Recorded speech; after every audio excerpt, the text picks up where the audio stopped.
Hi, everybody. Welcome to another episode of Tiffany Ave Takes. I am Tiffany Ave. On today's story, study says people who make over $200,000 still feel they live paycheck to paycheck. I mean, between inflation and just living above your means, I'm not shocked by this. First of all, it doesn't matter what amount of money you make. If you don't know how to manage the money, whether it's 200K, 500K, 2 million, if you are living above your means, you're always going to struggle. It was a celebrity who had some legal trouble, and I'll put it that way, and they were talking about his properties. He had two $20 million properties that still have mortgages to be paid on them. And in my head, I'm like, the goal of getting rich is to not have bills no more. Like, why would you go out and buy two properties for $20 million? You're just doing stuff because you think you can do it. And that's poor management of money. Now, if it was me, I would have like five, moderate, maybe not five, not even five, maybe two moderate homes. Okay? East Coast, West Coast. All that's not, you're living above your means. And a lot of times people say, oh, well, that $10 you spent at Starbucks or so and so, if you didn't do that, each week, then that will add up. And sometimes it's not as simple as just the Starbucks. Like, you gotta cut back entirely. Like, a person that makes 200K a year, what is that? A month. Let's just say, for example, a person made $3,000 each paycheck bi-weekly twice a month.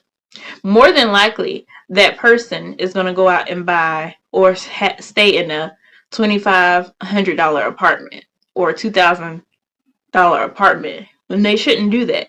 They should stay in an apartment that's just maybe only $1,000.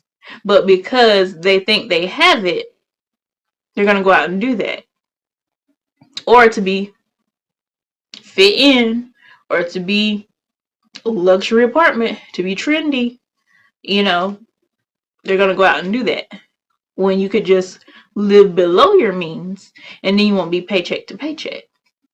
Don't be apartment poor, don't be house poor. And meaning that your apartment or your house is all that you can pay for out of your check. Because aside from that, you're going to have a car note, you're going to have insurance, you're going to have light bill, you're going to have phone bill, you're going to have, just groceries, like gas bill. Like, you're going to have all that stuff that come out of your next check. That's going to take majority of your next check. And then you ain't got no money. You're just paying to live. And every once in a while, you're going to want to travel somewhat, And then you're going to have to, some people go out and take loans to do that, credit cards. And then that rack up over time. And then you got a new bill for your credit card. Like, you have to cut back entirely. It starts with the home and the car. Live less than what you make. Not live on what you make. But people want everything. They're not willing to sacrifice, a few things. And sometimes it's just for a little while.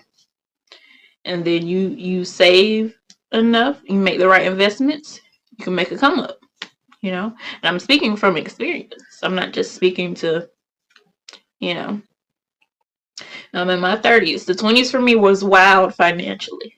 It was a wild time financially. But, I've learned. I've taken heed. The advice that I'm giving is, I've practiced what I am preaching. Like, I know. Like, you got to get out of that. It's a rat race, And people are always going to be this way because they always want everything. They want a home, they want a car, understandable, but you got to be reasonable with those things. You may not have to go out and get the latest model of the car you want, Backtrack. Maybe not have a car for a while. Save that money, Especially if you live in a city where public transit is a thing. I don't, but I feel like people that live in New York have it so good. Like, you don't need a car, because a car is a money pit. It's always gonna be something that's happening with a car, especially if you are someone who has gone out and tried to find something that's reasonable or less expensive. You're always gonna have something. So either way you look at it, a car sometimes can be your downfall. And then if you have people that are interfering with what you got going on, that's a whole nother story. But yeah, I'm not surprised. 200K, a million. If you don't know how to manage the money, you're going to be living paycheck to paycheck. You know, my advice is, and that can take a toll on you. Money issues can take a toll on your mental health, you know. So that's nothing to play with. I advise everyone, if you watch this video, take heed. Look at your finances, see where you can reduce stuff. When whatever you got going on, your lease is up, whatever, downsize it. You know, you don't need it. A lot of stuff people think that they need, you don't need it. I am taking on a minimalist lifestyle, and I've never been happier. Okay, that's my take.